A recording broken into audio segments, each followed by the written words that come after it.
Sorry है साथीहरू। के भइरहेछ मलाई आफै थाहा छैन। ल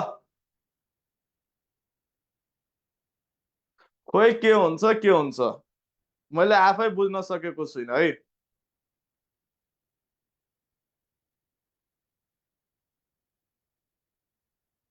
साउन्ड क्लियर छ अब?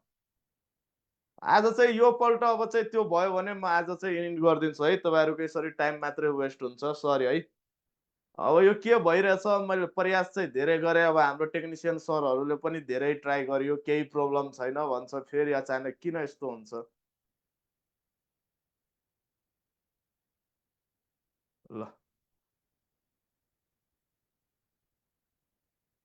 ल ठिकै छ है। अर्को क्वेसनमा गए। यो क्वेसनको एन्सर के थियो त? नेपाल सरकारले ग्रिन हाइड्रोजन नीति स्वीकृति कहिले गरेको हो त? माघ 3 गते। ग्रिन हाइड्रोजन भनेको नवीकरणीय ऊर्जा स्रोतको उपयोगबाट उत्पादित हरित हाइड्रोजन।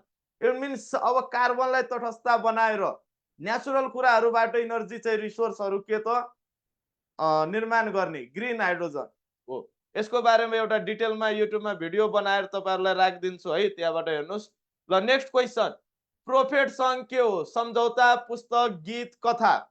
ल भन्नुहोस् यो क्वेसनको एन्सर भन्नुहोस् है।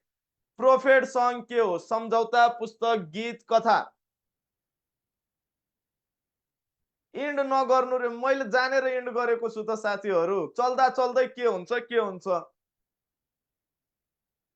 तपाईँहरूको कारण भइरहेछ कि मेरो कारण भइरहेछ? म यसको बारेमा 2 दिन बसेर हाम्रो टेक्निसियन सरहरूलाई प्रब्लम पनि सल्भ गर्न भने भन्छ केही प्रब्लम छैन सर। अब के भन्ने त, के गर्ने त? योभन्दा अगाडि हेर्नुहोस् त 1 घन्टा ईश्वर सरको क्लास भयो कि भएन यही फेसबुक पेजबाट? भयो कि भएन आइक्यूको क्लास? भयो त डिलिट भएन है। म आउने बित्तिकै के हुन्छ डिलिट भइहाल्छ है। ल प्रोफेट सङ्घ फेसबुकले मलाई ब्यान गर्न खोजिरहेछ है, बुझिसक्यो। प्रोफेट सङ्घ के हो? सम्झौता, पुस्तक, गीत, कथा। यसको सही आन्सर के हो त? पुस्तक है। 2023 को बुकर पुरस्कार पुस्तक पाउने, इट मिन्स बुकर प्राइज है। बुकर प्राइज पाउने त्यही हो, प्रोफेट सङ्घ पुस्तक। बुकर पुरस्कार पुस्तक पाउने पुस्तक चाहिँ प्रोफेट सङ्घ हो। आयरल्यान्डका लेखक पल लिन्चले, यो पल्टको बुकर प्राइज कसले पाए त? पल लिन्चले लेखेका। यसमा आयरल्यान्डको काल्पनिक कथा छ जहाँ सरकार र फासिस्ट शासनतर्फ अघि बढिरहेको छ र लोकतान्त्रिक मूल्याङ्कहरू खस्दैछ। त्यो बुकमा त्यस्तो कुराहरू लेखिएको छ। ल सबैलाई मिल्छ यो। नायब सुब्बा, खरिदार, शाखा अधिकृत, सुरक्षा विभागको असै, क्याडेट इन्सपेक्टर सबैतिर काम लाग्छ है। नेक्स्ट क्वेसनमा गए। अरब भूमि बाहिर सबैभन्दा धेरै प्यालेस्टिन जनसङ्ख्या भएको देश कुन हो? अर्जेन्टिना, ब्राजिल, चिली, भेनेजुएला है। अरब भूमि बाहिर इट मिन्स मिडल इस्ट। अरब भूमि बाहिर सबैभन्दा धेरै प्यालेस्टियनहरू पनि भन्दा हुन्छ जनसङ्ख्या भएको देश कुन हो? अर्जेन्टिना हो कि ब्राजिल हो कि चिली हो कि भेनेजुएला हो? ल भन्नुहोस् त साथीहरू।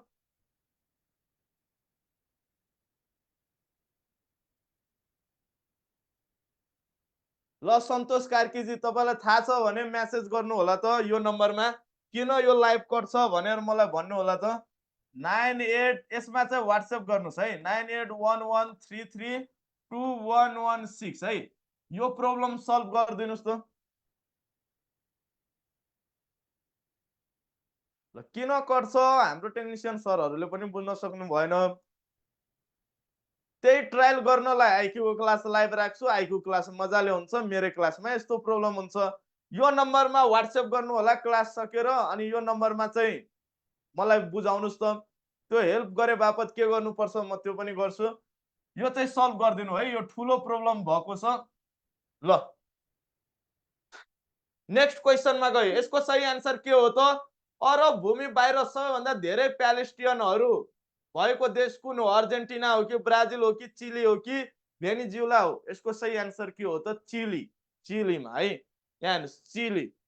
आज त्यहाँ प्यालेस्टाइनी मुलुकका इट मिन्स प्यालेस्टाइनमा त्यस्तो द्वन्द्व झगडा भएर के भयो त? त्यहाँका के भन्छ 4,50,000 र आधा मिलियन चिलीहरू छन्, जसमध्ये धेरै जसो जेरुसलम भनेको इजरायलको राजधानी जेरुसलमबाट 13,220 किलोमिटर टाढा चिलीको राजधानी सान्टियोगामा बस्छन्। 150 वर्ष र एकीकरण, उत्पीडन र पहिचानको वार्ताको जटिल इतिहासको माध्यमबाट त्यहाँ प्यालेस्टियनहरूको एक छुट्टै पहिचान देखा परेको छ। यो पनि फिडब्याकमा राख्न सक्नुहुन्छ। र फेसबुक लाइभमा जोइन भएको साथीहरू म्याक्सिमम भन्दा म्याक्सिमम सेयर गर्नु होला। र सन्तोष कार्कीजी, यसको के प्रब्लम भइरहेछ, किन भइरहेछ, क्लास सकेर सम्पर्क गर्नु होला है। ल नेक्स्ट क्वेशनमा गयो। आर्थिक वर्ष 2080-81 को बजेटमा कति प्रतिशत बजेट चालू खर्चतर्फ व्यवस्थापन गरिएको छ? 59.4%, 65.2%, 17.25%, 17.55%. Which one is right answer? आर्थिक वर्ष 2080-81 को बजेटमा कति प्रतिशत बजेट चालू खर्चतर्फ व्यवस्थापन गरिएको छ? ल फेसबुक लाइभमा जोइन भएको साथीहरू म्याक्सिमम सेयर गर्नु। र यसको सही आन्सर के हो त साथीहरू? हरेक क्वेशनको फिडब्याक पनि पाउनुहुन्छ, फिडब्याक पनि यहाँ तल सबै फिडब्याक हुन्छ। यसको सही आन्सर 65.2%, अप्सन बी। बजेट विनियोजनको कुरा गर्नु पर्दा कुल बजेट 17 खरब 51 अरब 31 करोड हो है। चालू तर्फ 11 खर्ब 41 अर्ब 88 करोड, जुन 65.20%। यो के भन्छ, चालू तर्फ पुँजीगत तर्फ क्लासको क्रममा भइसकेको छ पढाइ है, त्यसको बारेमा मैले व्याख्या गरिन। पुँजीगत तर्फ 3 खर्ब 2 अर्ब 7 करोड, जुन 17.25। त्यसै गरी वित्तीय व्यवस्थापन तर्फ 3 खर्ब 7 अर्ब 45 करोड, जुन भनेको 17.55%। यो पनि स्क्रिनशट गरेर राख्नुस्, एकदम इम्पोर्टेन्ट हुन सक्छ। ल अब अर्को क्वेशनमा गए। नेक्स्ट क्वेशनमा, नेपालमा शिक्षा दिवस कहिले मनाइन्छ? अब यो शिक्षक सेवाको माघमा एक्जाम छ है, सरी माघ भन्दै चैतमा एक्जाम छ, चैत 3 गते सायद हो। त्यो एक्जामको लागि इम्पोर्टेन्ट हुन सक्छ। नेपालमा शिक्षा दिवस कहिले मनाइन्छ? फागुन 12, असोज 8, असोज 2, वैशाख 1। Which one is right answer? नेपालमा शिक्षा दिवस कहिले मनाइन्छ त साथीहरू भन्नुस् त? नेपालमा शिक्षा दिवस कहिले मनाइन्छन् त? र फेसबुक लाइभमा जोइन भएको साथीहरू सेयर गर्नु होला है। तपाईहरु 904 जना हुनुहुन्छ। यो भिडियोमा पनि प्रब्लम आइरहेछ। अब तपाईहरु चाहिँ आफैले विचार गरेर सपोर्ट गर्नु होला, सेयर गर्नु होला। यसको चाहिँ सही आन्सर के हो त? असोज 2। असोज 2। नेपालमा शिक्षा दिवस पहिले चाहिँ नेपालमा शिक्षा दिवस विक्रम सम्वत 2031 देखि मनाउन थालिएको हो। यो दिवस विक्रम सम्वत 2031 देखि 2062 सम्म फागुन 12 गते मनाइन्थ्यो। इतिहास पनि छ है। 2062-63 को जन आन्दोलन पश्चात यो दिवस अन्तर्राष्ट्रिय शिक्षा दिवसको दिन सेप्टेम्बर 8 मा मनाउन थालिएको हो। यसै वर्ष 2080 देखि राष्ट्रिय शिक्षा दिवस असोज 2 गते देखि मनाउन थालिएको हो, यसै वर्ष है। ल यसको के भन्छ, सूत्र खासै आवश्यक लाग्दैन। ल अर्को क्वेशनमा गयो। अन्तर्राष्ट्रिय श्रम संगठनको प्रधान कार्यालय कहाँ रहेको छ? Rome Italy, Geneva Switzerland, Washington DC संयुक्त राज्य America, Montreal Canada. Which one is right answer? अन्तर्राष्ट्रिय श्रम संगठन। ल भेरी गुड, मिलाउनु भएको साथीहरूलाई धेरै धेरै बधाई छ। अन्तर्राष्ट्रिय श्रम संगठनको प्रधान कार्यालय कहाँ रहेको छ? रोमको Italy, Geneva Switzerland, Washington DC संयुक्त राज्य America, Montreal Canada. Which one is right answer? ल भन्नुस् त साथीहरू, यसको सही आन्सर के हो? फेसबुक लाइभमा जोइन भएको साथीहरू सेयर गर्नु होला म्याक्सिमम। यसको सही आन्सर के हो त? जेनेभा स्विजरल्यान्ड है। अन्तर्राष्ट्रिय श्रम संगठन आईएलओ को प्रधान कार्यालय कहाँ रहेको छ त? जेनेभा स्विजरल्यान्ड। र यहाँ चाहिँ फिडब्याक छ। अन्तर्राष्ट्रिय श्रम संगठन इन्टरनेशनल लेबर अर्गनाइजेसन आईएलओ को स्थापना सन् 1919 मा भएको हो। यसको प्रधान कार्यालय स्विजरल्यान्डको जेनेभामा रहेको छ। संयुक्त राष्ट्र सङ्घको पहिलो विशिष्टीकृत संस्था हो। 1946 मा विशिष्टीकृत संस्था भएको। नेपालले यसको सदस्यता 1966 मा प्राप्त गरेको हो। ILO ले सन् 1969 मा नोबेल शान्ति पुरस्कार प्राप्त गरेको थियो। अब यहाँ चाहिँ हेर्नुस् है, तपाईहरुलाई जेनेभामा कुन कुन संगठनको हेडक्वार्टर हुन सक्छ त? डब्लु बाट स्टार्ट भएको र ओ मा इन्ड भएको म्याक्सिमम संगठनहरूको हेडक्वार्टर कहाँ हुने चान्स हुन्छन् त? जेनेभामा। जस्तै WIPO, त्यसैगरी यहाँ ILO भइ नै हाल्यो, WHO, WMO, WTO, यस्ता यस्ता संगठनहरूको हेडक्वार्टर म्याक्सिमम कहाँ हुने चान्स हुन्छ त? जेनेभामा। एउटा ITU पनि छ, त्यसको पनि कहाँ छ त? जेनेभामा है। ल, इट मिन्स डब्लु वर्ल्डबाट स्टार्ट भएर अर्गनाइजेसनमा इन्ड भएको छ भने 98% चान्स हेडक्वार्टर कहाँ रहने हुन्छन् त? जेनेभा। नेक्स्ट क्वेशनमा गए, तलका मध्ये कुन भित्री ग्रह हो? बुध, बृहस्पति, शनि, वरुण। Which one is right answer? एकदम सजिलो क्वेशन छ, यो मिलाउने प्रयास गर्नु होला।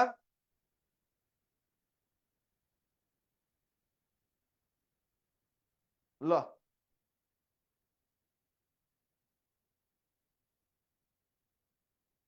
ल,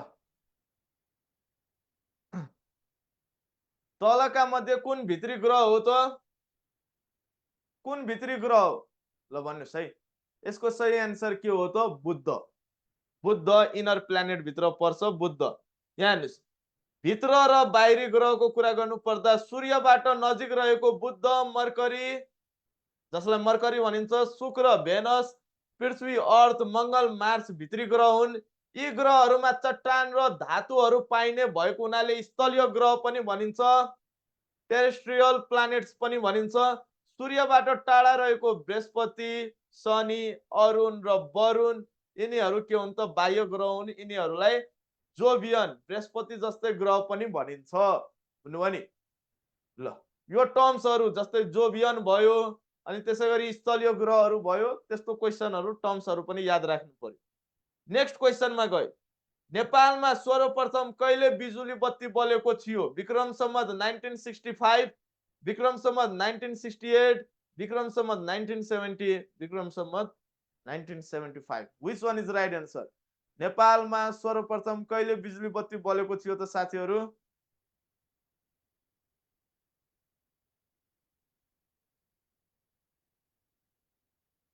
ल भन्नुस् है, यसको सही आन्सर के हो त?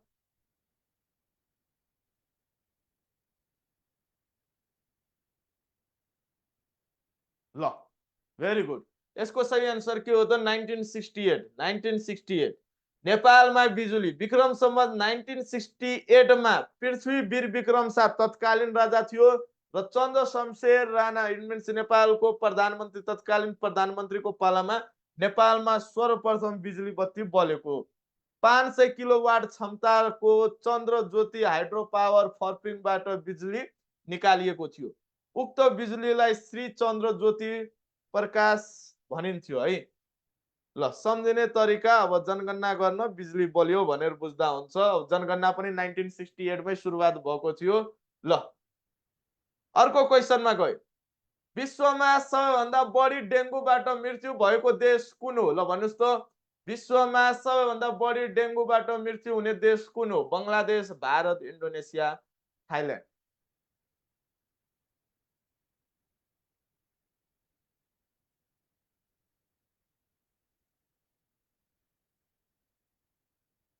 ल भन्नुस् है, विश्वमा सबैभन्दा बढी डेङ्गुबाट मृत्यु हुने देश कुन हो त? बङ्गलादेश, भारत, इन्डोनेसिया, थाइल्यान्ड। यसको सही आन्सर के हो त साथीहरू? विश्वमा सबैभन्दा बढी डेङ्गुबाट मृत्यु भएको देश बङ्गलादेश हो। बङ्गलादेश, बङ्गलादेश है। यस्तो क्वेशनहरू पनि सोध्छ। सन् 2023 मा 1000 भन्दा बढीको मृत्यु भएको बङ्गलादेशमा विश्वमा सबैभन्दा बढी डेङ्गुको मृत्यु दर छ।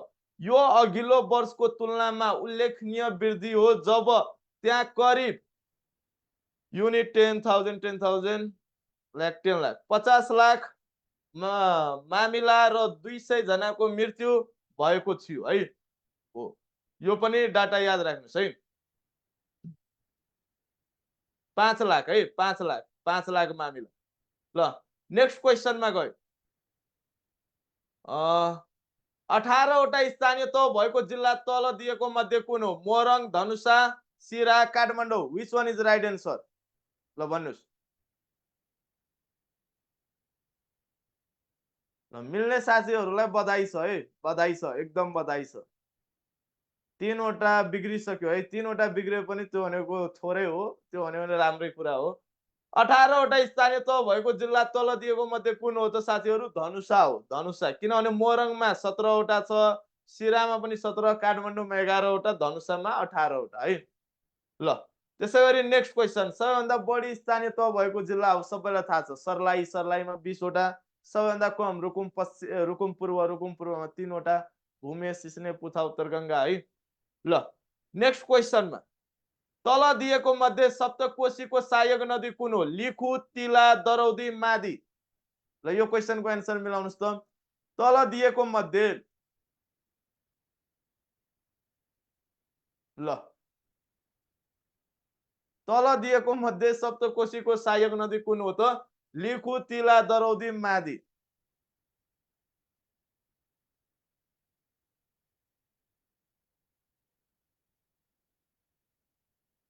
ल तपाईहरु के कमेन्ट गर्दै हुनुहुन्छ? ल यसको एन्सर मिलाउनुस्। अनावश्यक कमेन्टहरु छोडेर यसको एन्सर मिलाउनुस् है। तल दिएको मध्ये सप्तकोशीको सहायक नदी कुन हो त साथीहरु? लिखु। किनभने अब यो तिला भनेको कर्णाली, दरौदी र मादी गण्डकीको है। सप्तकोशी अब त दुलिता सुई भनेर पढ्नु भछ। त्यसैगरी त दुलिता सुईमा अब सबै त्यो सप्तकोशीको, यसको त्रिबुद्ध, मामा सेका भनेर गण्डकी हो। यसरी नै क्लासको क्रममा तपाईहरु कर्णालीको पनि सहायक नदीहरु पढिसक्नु पर्छ। हो तल दिएको मध्ये के सोधेको थियो त? सप्तकोशीको सहायक नदी लिखु थियो। लिखु भनेको सप्तकोशीको सानो सहायक पनि हो, ठुलो सहायक अरुण हो है। नेक्स्ट क्वेसन, मकालु बरुण राष्ट्रिय निकुञ्जको कुल क्षेत्रफल कति रहेको छ? 555 वर्ग किलोमिटर, 1710 वर्ग किलोमिटर, 1500 वर्ग किलोमिटर, 1148 वर्ग kilometre. Which one is right answer? Makalu Barun राष्ट्रिय निकुञ्जको कुल क्षेत्रफल कति रहेको छ त साथीहरु? ल भन्नुस् त। ल हो त दुलिता सुई भनेको त्यो सप्तकोशीको सहायक नदी सम्झिने सूत्रहरु लगभग सबैलाई थाहा होला। अब चाहिँ म हल्का नयाँ तरिकाले फिडब्याक लिएर आउँछु है। यो आइतबारदेखि अर्को आइतबार के भन्छ अब आउने आइतबारदेखि। ल मकालु बरुण राष्ट्रिय निकुञ्जको कुल क्षेत्रफल कति रहेको छ त? सबैलाई थाहा छ 1500 वर्ग किलोमिटर। 1500 वर्ग किलोमिटर। 1700 होइन, 1700 त लामटाङको 1710। सेलाम सबचिप भनेर पढ्नु भछ नि, 1500 वर्ग किलोमिटर है। यसको फिडब्याक छैन। यसको सूत्र के छ त? सेलाम सबचिप बासु खसिरा। सेलाम सबचिप बासु खसिरा। बासु खसिरा। सेलाम सबचिप बासु खसिरा भनेर सम्झिँदा हुन्छ। सेफोक्सुन्डो राष्ट्रिय निकुञ्जको 3 वटा 5 भनेर सम्झिने। लामटाङको कति छन् त? 1710 वर्ग किलोमिटर। मकालु बरुणको मबाट मकालु बरुणको भन्यो भने 1500 वर्ग किलोमिटर। सगरमाथाको 1148। सगरमाथाको पुरानो उचाइ बुझ्दा हुन्छ 1148 वर्ग किलोमिटर। 1148 है। बर्दियाको कति छन् त साथीहरु? बर्दियाको भन्नु पर्दा 968 point समथिङ, 968 राख्नुस्। चितवनको 952 952। पर्साको कति त? 627 पनि धेरै पुस्तकहरुमा लेखिएको हुन्छ, 632 point समथिङ। बाँकेको भन्नु पर्दा 550 हो। अनि त्यसपछि शुक्लाफाटाको 305।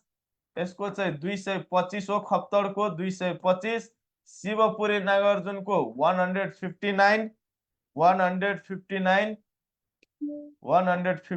र राराको 106 है। यसको फिडब्याक छुटेको थियो, लेख्यो। ल नेक्स्ट क्वेसनमा गए। सबैभन्दा सानो राष्ट्रिय निकुञ्ज रारा राष्ट्रिय निकुञ्ज हो, 106। यसको बारेमा मैले युट्युबमा पनि भिडियो राखेको छु। जीके विथ दीपक शाह भन्ने युट्युब च्यानल छ, त्यहाँबाट पनि हेर्दा हुन्छ। GK with Deepak Shah. ल नेक्स्ट क्वेसनमा गए है। धान नाच कुन जातिमा प्रचलित छन्? Limbu, Rai, Sherpa, Gurung. Which one is right answer? धान नाच कुन जातिमा प्रचलित छन्?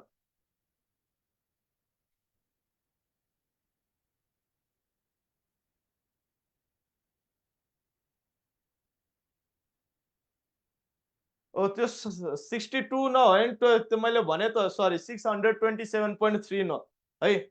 धान नाच कुन जातिमा प्रचलित छन्? Limbu, Rai, Sherpa, Gurung. Which one is right answer?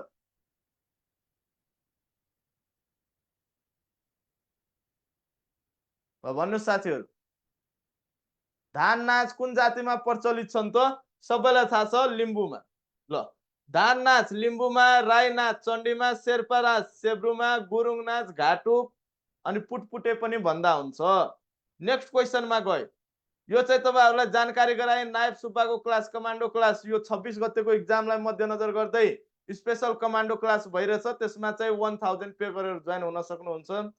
ल, नेक्स्ट क्वेसनमा जाजरकोटको बारकोट गाउँपालिका रामीडाँडा केन्द्रबिन्दु गएर कहिले भूकम्प गएको थियो?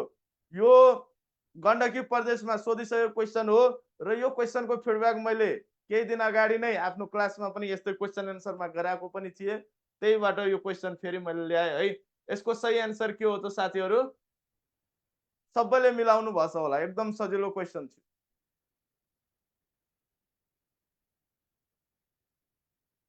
Very good. कति जनाले बिगाड्नु भयो र यो गण्डकी प्रदेशको एक्जाममा?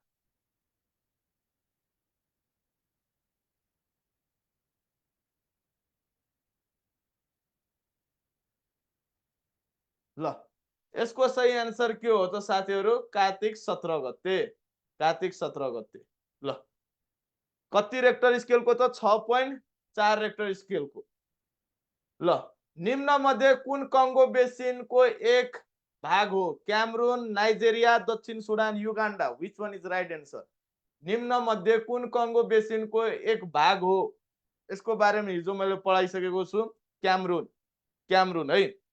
क्यामरून कङ्गो बेसिनको एक भाग हो। कङ्गो बेसिन मध्ये अफ्रिकाको एक विशाल क्षेत्र जसलाई क्यामरून सहित धेरै देशहरूले समेटेका छन्। कङ्गो क्षेत्रमा पूर्ण वा आंशिक रूपमा यति देशहरू छन्।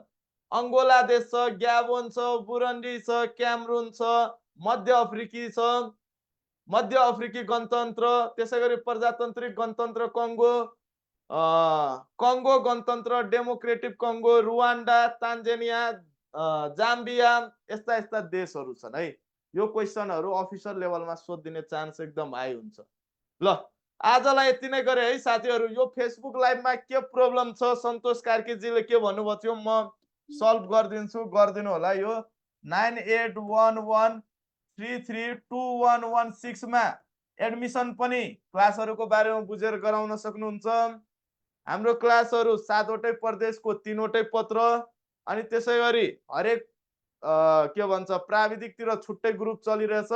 प्राविधिकको जीके आइक्यू अरु पनि प्रोग्रामहरू छिटै आउँछ है। अरु कोर्सहरू भइरहेछ। तपाईहरु चाहिँ एडमिसन रिलेटेड कुराहरू यो नम्बरमा मेसेज गरेर बुझ्न सक्नुहुन्छ र तपाईहरु यो नम्बरमा मेसेज गरेर फीहरू रिलेटेड क्लासहरू कसरी हुन्छ र हाम्रो स्टुडेन्टहरुसँग पनि फिडब्याक लिएर एडमिसन गराउन सक्नुहुन्छ। मैले आज यति नै गरे र यो फेसबुक लाइभमा के प्रब्लम भइरहेछ सन्तोष जी हेल्प गरिदिनु होला। आजलाई यति गर्दै आजको क्लास यही कन्क्लुड गरे। हस्त, धन्यवाद, शुभरात्रि, have a good night, see you tomorrow. Thank you so much. Saturday कसरी एक्जाम दिने भनेर हाम्रो टेक्निशियन सरले सिकाउनुहुन्छ है। ल, 13 वटा मिल्यो। एकदम राम्रो है विवेक घिमिरेजी, एकदम राम्रो। कर्णाली 5 औँको पनि हुन्छ। 7 वटै प्रदेशको फर्स्ट सेकेन्ड थर्ड पेपर भइरहेछ है। ल, थ्याङ्क यू सो मच।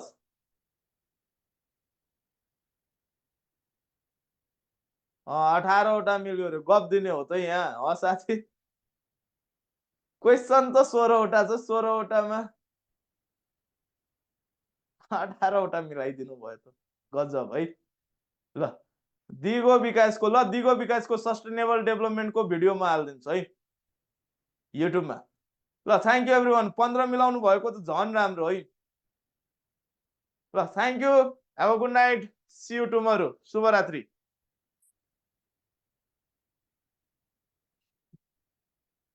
बन्द गर्नु न सर।